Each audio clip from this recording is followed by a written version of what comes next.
Stoics, Marcus Aurelius. People all know Marcus Aurelius from the movies, right?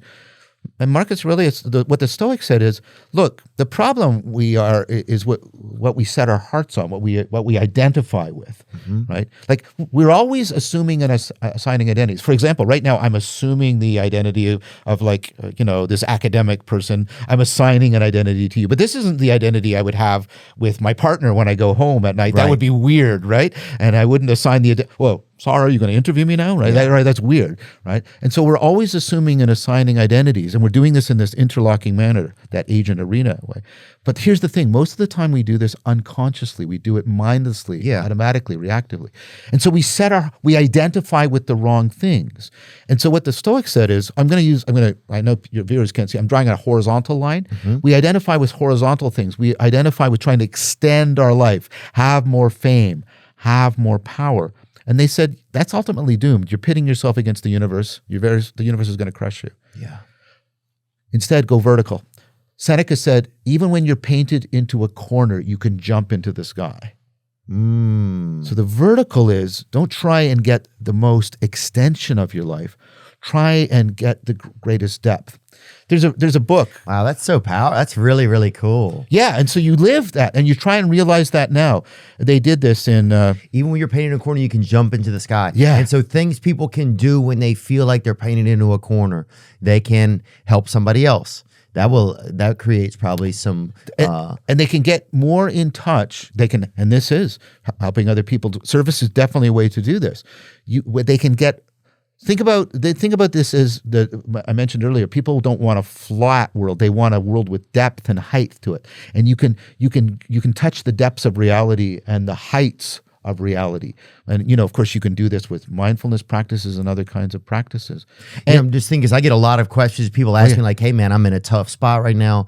I feel like there's no way out. What do I do right now?" So that's why. And a lot of times, I'll say to those people, try and be of service, try and help someone else. It is. Get out of yourself. We get trapped in ourselves. Definitely, that's very much the case. So that's what I'm thinking. What other things would you recommend? You think? Well, so let's talk about this. Let's talk about, and I think this will have personal relevance to you too. And if I don't want to push any buttons inappropriately, but let's talk about when one of the worst versions of that, which is addiction. Okay, and so my friend and colleague, Mark Lewis, has one of the best theories of addiction. It's basically a reciprocal narrowing theory. So your world is getting really problematic. So you take a substance to alter your state of consciousness so that it doesn't seem to be so threatening, at least for a bit. The problem you pay for that is you weaken your cognitive abilities. Now, when you weaken your cognitive abilities, your ability to solve problems in the world goes down. So now the world's more threatening. So now you got to take the substance, and now you got to take more of it, and then you weaken your cognitive abilities more. And you see what's happening? The world is getting more and more oppressive, fewer and fewer options, and you have less and less cognitive flexibility. You have less and less ability to maneuver in your mind to change until you can't be any different, and the world has no future. And that's addiction. You've reciprocally narrowed yourself all the way down. Now, I was having lunch with Mark Lewis, and I said to him, and Plato's in the back of my mind because I got this from Plato. I said to Mark, well, if you can reciprocally narrow, can't you reciprocally open? Can't you bring some flexibility to your mind, and that opens up the world, and you start to see the world in more depth, and then that actually opens you up into the depths of yourself and the world, and you can reciprocally open. It would make sense. Yeah, and that's what Plato talked about when he talked about the myth of the cave, and we turned that into the movie The Matrix. So, right, you can wake up, you can reciprocally open up. And what's important about that is that's jumping into the sky. That's like the word for that is in Greek is anagoge. It means ascent. Like when the people are in the cave, right, and they ascend out into the real world. Well, let me tell you a story, right? So this is Julian Barnes wrote a book, History of the World in 10.5 chapters. There's this one story about this guy. He dies, and there's an afterlife, and he goes to heaven. St. Peter's is there. Oh, yeah, well, do whatever you want, and the good place made use of this, but I won't do any spoilers about it. But anyways, the great ending, they made use of this. And he wants to play, and he plays golf, and he gets to the place where he can play golf absolutely the best every single day, all the time. Then tennis, and then he painting, and then after a while he comes and it's like, I'm kind of done. And he's like, and St. Peter goes, good. He goes, what? Good. He said, the point of heaven is not for you to live forever. I always think of the line from Moby Dick, what is man that he should want to live out the lifetime of his God, right? The point of heaven is for you to be ready to die, to cease to be, because you're immortal. You shouldn't be forever. And then Stoicism is, can you live now so vertically that you're ready to die? Not, I'm like in some stiff upper lip. We misuse the word stoic. We think it's about being stiff. Stoicism is about joy, not pleasure. It's about joy. It's about this vertical jump. It's about this vertical, like deep depth, right? Can you have such joy in this way we're talking about that you're ready to die? Wow, that's a great question. It's interesting. And then how would people get there, And how does a man, how do people get to that place today? The responsibility. I think men are feeling a ton of responsibility right now. Yes, it's very hard. And that's okay. It's interesting.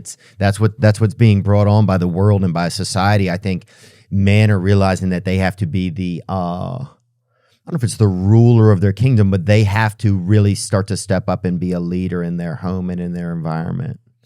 I think it's really, for me, somebody that's been of help for me is Marcus Aurelius.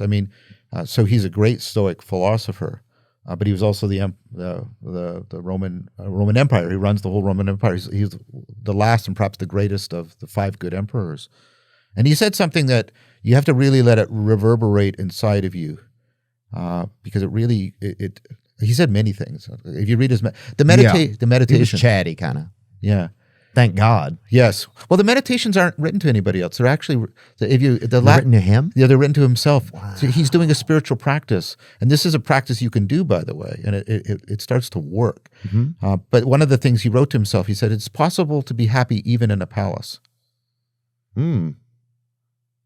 Right, and that's so interesting, because you think the last sentence is going to be even in a prison or even in a desert island or something, right? Desert island, and it's like, nope, it's possible to be happy even in a palace, and it's like there's a way in which all those things that are catchy but don't have depth, we can learn, and we can help each other. Thich Nhat Hanh said the next Buddha is actually the Sangha, the community, right? We can learn to discern through all of that and get to that where we can find that vertical, such that we can leap into the sky. I love that, man. I love that feeling when you're stuck, you're painted into a corner, that you can still leap into the sky. There's a way to find fascinating reciprocal opening. There's a way, and let's be clear. You have Marcus Aurelius on one. I'm not saying I have criticisms of Stoicism, but Marcus Aurelius is an emperor. Epictetus is a slave. The two poles of, and they're both saying you can do this. They're both saying at the extremes, you can find this. And they're not saying, they're not doing it like at a Hallmark card. Yeah. Right? They're like, you have to practice a lot of, you have to do a complex ecology of practices that you not only do by yourself, but deeply with other people, homed properly, and then you can make progress on doing this, what we're talking about.